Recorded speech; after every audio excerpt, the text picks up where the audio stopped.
Assalamu alaikum. Hello guys. If you've watched my previous video on the comet mentioned in the Hadith literature and its significance in world events, you'd know I've been reading this book, Al-Ishā'ah Asharāt al-Sā'ah. It covers the Hadiths that mention events that signify the end of the world or Qiyamah. I feel like this is important information for believers in particular, but for anybody really, especially seeing as how accurate and detailed the Prophet Muhammad was in describing these events. And there seems to be a general feeling of the world heading for an apocalyptic event among people across the globe, regardless of their background. So as I go through this book, I'll be sharing my thoughts and observations on the hadiths I come across. If I read something interesting that might be pertinent to current events, I'll make a video about it. And remember, these are just my thoughts on this, and it's mainly speculative, so please don't take any of this as gospel. Lastly, if you're watching this and you enjoy this kind of content, please consider liking the video, sharing it, and following my account. And now for the video.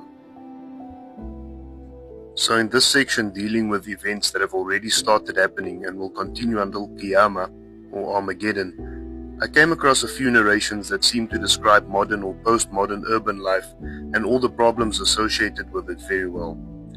And it got me thinking about what city life is like today and certain things that have been making the news. The first hadith speaks about a phenomenon that we refer to today as urban decay or urban decline. So I'll translate the hadith real quick and we can look at some connections to current day phenomena. Okay, in this hadith the Prophet Muhammad says, أَنَّ مِنْ أَعْلَامِ السَّاعَةِ وَأَشْرَاطِهَا, that from the signs of the last day or the hour is أَن يُعْمَرَ خَرَابُ الدُّنْيَا وَيُخْرَبَ عِمْرَانُهَا, that those deserted and desolate places on the planet will become enriched with people. People will move there and people will revive it. They will build there and populate those places. And the opposite will also happen. وَيُخْرَبُ عِمْرَانُهَا, that the centers of civilization, those heavily populated cities and centers of civilization will become desolate and barren. People will move and it will become abandoned. Then the author of the book, al-Barzanji, he makes a note or comment underneath the hadith and he says, يُخْرَبُ الْبَلَدُ الْآمِرُ وَيَبْنَى بِمَحَلٍ آخَرَ, that people will abandon a populated place, a heavily built up urban area, and they would move to another place and build that up. And the examples he mentions in Islamic history is how the entirety of rural Egypt seemed to move to city centers like Egypt, like Qahira. So Cairo took in people from all over Egypt, so they abandoned the countryside and they moved to the city centers. But then he also mentions the opposite. An example of the opposite is Kufa in Iraq. And Kufa was a center of hadith learning, it was a center of fiqh. Many of the students of Abu Hanifa lived there. Some of the Sahaba settled there, like Ibn Mas'ud radiallahu anhu. And it was a center of learning, center of commerce, it was a big city. And the entirety of the city of Kufa basically moved to Najaf. The people just sort of abandoned Kufa and started migrating to Najaf, which is also in Iraq. And that is the way how a big urban center becomes abandoned and people just transfer to a different location. So this hadith got me thinking. Recently there's been this trend on South African social media of comparing pictures of specific locations in the Johannesburg CBD from 10 to 20 years ago to images of the same locations today.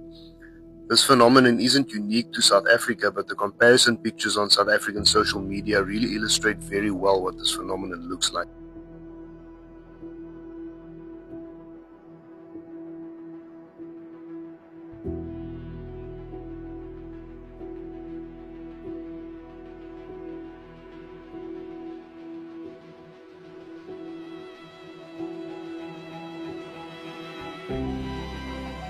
Internationally, there are thousands of examples like this, like Skid Row in Los Angeles, etc.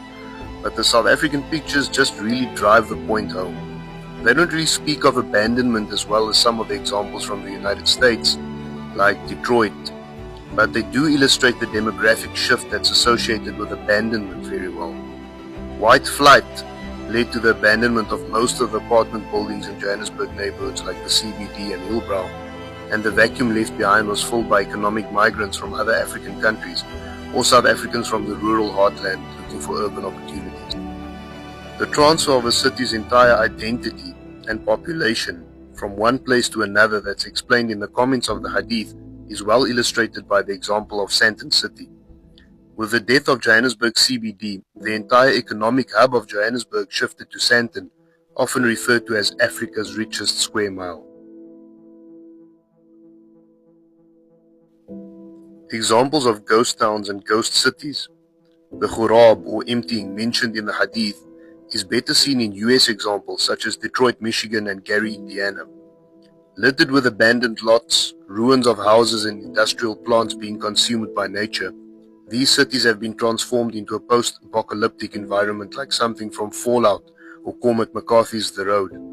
But these cities were the industrial heart of America once upon a time. Detroit was the center of America's automobile industry, while Gary, Indiana held massive electrical appliance manufacturers and other industries, apart from being the birthplace of Michael Jackson. Today, we may recognize these events as a consistent feature of human civilization and the natural flow of history, but I for one find it amazing that an unlettered Arab man living in what was essentially a desert backwater in the 7th century could so accurately identify these phenomena as signs of an approaching apocalypse.